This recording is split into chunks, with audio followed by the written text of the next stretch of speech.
du chantier de la déviation de Troissereux, qui est la déviation du village de Troissereux situé sur la RD 901 dans le département de l'Oise.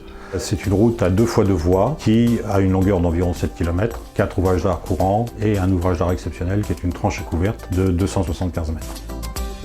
Cette opération a été lancée par le département de l'Oise en partenariat public-privé qui consiste pour un maître d'ouvrage à confier le financement, la conception, la construction, la maintenance à un partenaire privé qui est constitué en général de constructeurs et d'investisseurs. Sur ce chantier de Troissereux, c'est un contrat de partenariat qui a été signé entre le département de l'Oise et une société de projet qui s'appelle Détroit, qui est constituée d'actionnaires qui sont les constructeurs du projet et associés à un investisseur. Colas assure le pilotage du groupement concepteur-constructeur qui est constitué de Bouygues TP Région France, DTP Terrassement et Colas en Picardie. Un contrat d'entretien maintenance et de grand renouvellement a été confié à la société Axima. Ce chantier est qualifié d'opération complexe. Le choix du tracé de la route impliquait la destruction d'un espace végétal qui est la nuit la zone de transit d'une espèce de chauve-souris protégée qui s'appelle le Grand Murin.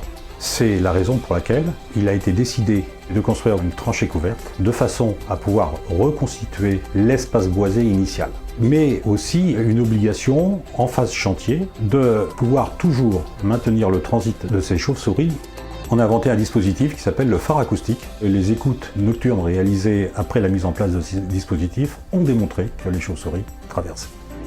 La complexité technique se justifie par une nappe phréatique souterraine très abondante. Le rabattement de cette nappe phréatique nécessite une installation de pompage d'une capacité de 850 m3 dans le cadre d'une autorisation temporaire loi sur l'eau.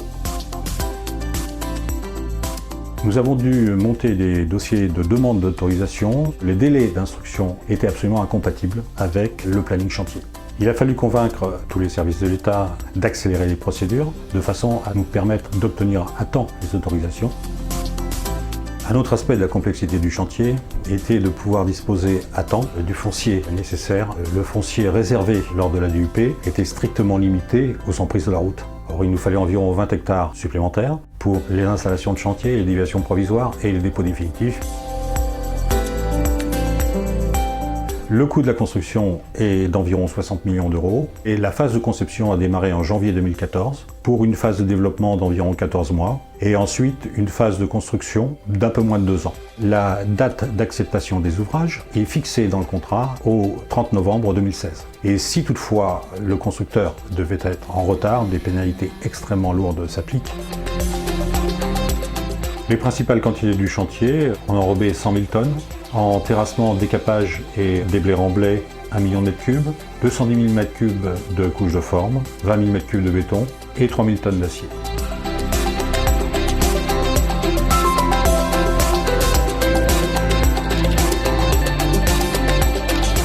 Avec tous les défis qui ont été relevés sur ce chantier, on peut dire que Colas sait répondre à des opérations complexes.